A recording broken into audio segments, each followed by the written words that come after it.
So this thing right here is a really old office PC that was in an abandoned warehouse. And over the next few hours, I'm going to attempt to completely transform the inside into the ultimate sleeper gaming PC. But it's probably gonna take a lot of work, so let's get started. Recently, I had a friend that texted me this picture of an old abandoned warehouse full of junk that he had just cleaned out. And there was one thing that caught my eye. Immediately, the gears started turning. I knew what I had to do. We have to build a sleeper gaming PC. So let's go tear into this piece of junk. So the first thing we did was crack into this bad boy. And it's definitely different than PCs today, and if I was smart, I would have stopped right here. But I wasn't smart, so I ignored the dust bunnies for now, and I went after getting all the junk out of the PC, unplugging cords and unscrewing screws so that I could free up some space. All right, now I got some more room to work in there by getting out this junky power supply. And unfortunately, that was the easiest part of this whole thing. The shroud on the CPU cooler required me to take off the front panel, and I'm pretty sure I broke something. Pieces are flying everywhere. But I did finally get the shroud off. However, the CPU heatsink would not come off, so I got frustrated and went to the graphics card, and it was probably the most annoying process ever. You could hear the relief in my voice when I finally got it out. Oh yes, I got it out. NVIDIA GeForce 73 LE. Wow, whatever the heck that is. And that GPU was from 2006. But I was so over the whole process by now that I was just trying to hurry up and get the rest of the parts out, including this really old motherboard and RAM, and an AMD Athlon 64X2 with a whopping 2 cores from 2005. So then I knocked off the dust bunnies with my electric air duster and onto the fun part inside the house. So now let's try to turn this into a gaming beast. Now, because I wanted to make sure everything fit inside this case, I was super conservative with the PC parts that I chose. So I started with the CPU, but to be honest, I really wanted to use like a 7800X3D, so this thing would be a super duper beast. However, I have my 7800X3D in this PC here, and I just didn't want to take it apart to use it for this video and then have to put it back. So instead, I decided to go with this. This is a 14700K. This is one I've had for a while, and it should be fine. But the CPU can run pretty hot, so we decided to go with a 240mm AIO. Again, we had to be conservative, and in fact, we'll probably end up having to like drill some holes or something. Little did I know that or something was going to be much, much more. But we'll cross that bridge when we get there.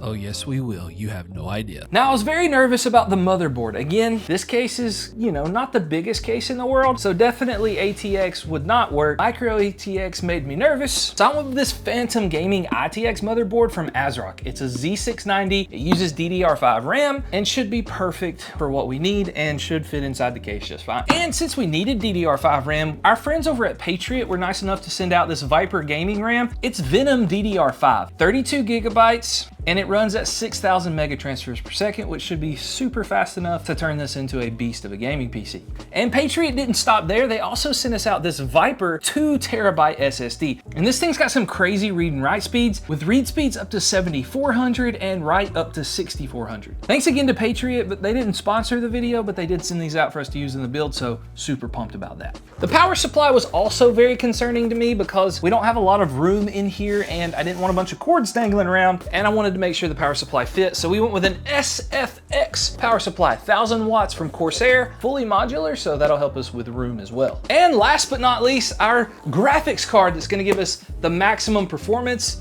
the 4070 Ti Super. I got a huge steal on this. We can't find the 50 series cards right now. I'd love to put a 5090 in here. Founders Edition would be sweet, but we can't get that. So again, if you want any of these parts, I'll leave a link down in the description. So let's see how hard it is to actually get all of this in the case. So of course we started with the easy stuff, installing the CPU, RAM, and SSD into the motherboard. But when it came time to actually start putting stuff in the case is when we ran into some major problems. So when we tried to put this motherboard inside the case, we realized that it's completely backwards from a standard case. No matter how we try to turn the motherboard, there's nothing we can do to actually put it in there. If we try to line up the back I/O with the spot that's in the case, it will completely cover it up. Then we won't have the PCIe slot in line with the PCI slots at the bottom of the case. And of course, if we try to line up the PCIe slots, then we're not going to be able to get to our back I/O, which we're probably going to need so we can plug up mouse, keyboard, and every other accessory. So this case is useless. But I'm determined to make sure the sleeper PC gets built, so I hop on eBay and look for a case that I might can use. Man, these are expensive.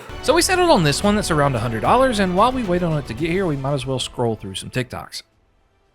All right, the new case is finally here. Let's see if it works, because if it doesn't, I may just have to give up on this video. So we tore into this package just hoping that this case would actually work this time. By the way, W eBay seller, because they packaged this thing like a champ. Lots of bubble wrap. However, it took forever to finally get the bubble wrap off, but now that we did, it's time for the moment of truth. Will this motherboard actually work now? Let's see if it's gonna work.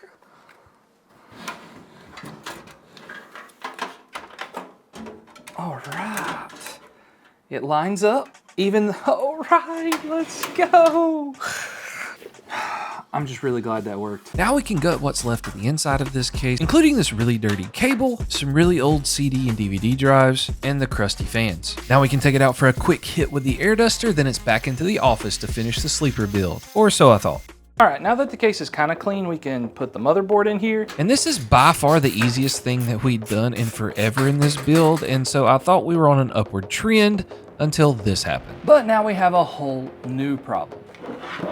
This AIO is not gonna fit. So there's not enough room up here for the AIO to fit and the power supply, and it would require a lot more case modifications than I want to do to kind of mount it on the side. So now it's on to plan B. Luckily though, I have this Phantom Spirit 120 SE ARGB cooler. It's supposed to be a really good tower cooler from Thermalright. Hopefully it doesn't stick out too far on the side. We can use it to cool it, and it won't look as cool, but still better than what this piece of junk used to be. Now we can finally make some real progress by getting this tower cooler installed, as well as a front intake fan and an exhaust fan. Although this whole process took way longer than I actually wanted it to, because there was a tight squeeze in a couple of spots, and boy am I thankful that we used a small form factor power supply, because anything else would have been an absolute nightmare in this build.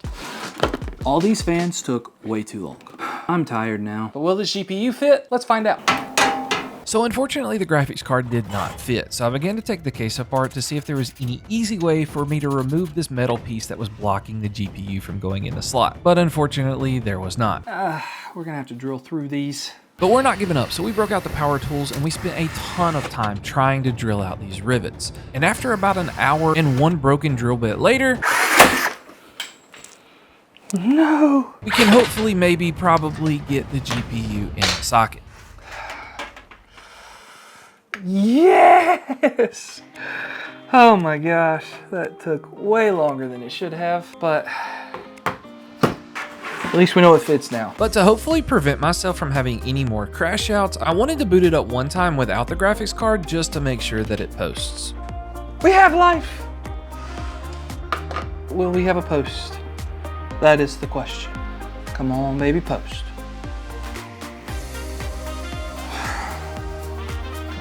Baby, post. Yeah! Posted! Awesome. Now we can plug everything else up and see what it looks like in its final form. So now it's time to put everything back together. That included plugging up the rest of the cables, putting on the front panel, and of course, installing the graphics card, which went much smoother now that we did not have that metal piece anymore. Now let's see if it all works again. For the real moment of truth. I even got the power button to hopefully work.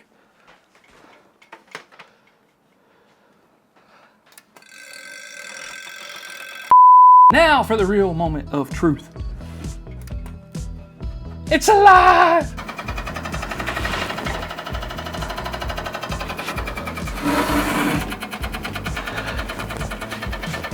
I don't know what that noise is, but it posted, so that's good. Luckily, I was able to quickly find out that it was the front intake fan that was making a weird noise, so I just replaced it and we tried one last time, hopefully. Let's go, no weird noises this time. No weird noises. Come on, baby. Come on, baby. Let's go.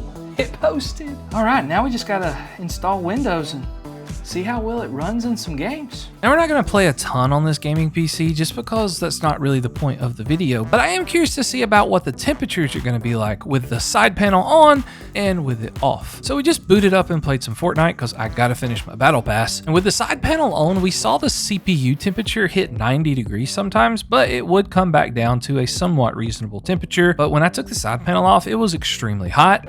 Oh, that's toasty. That's really toasty.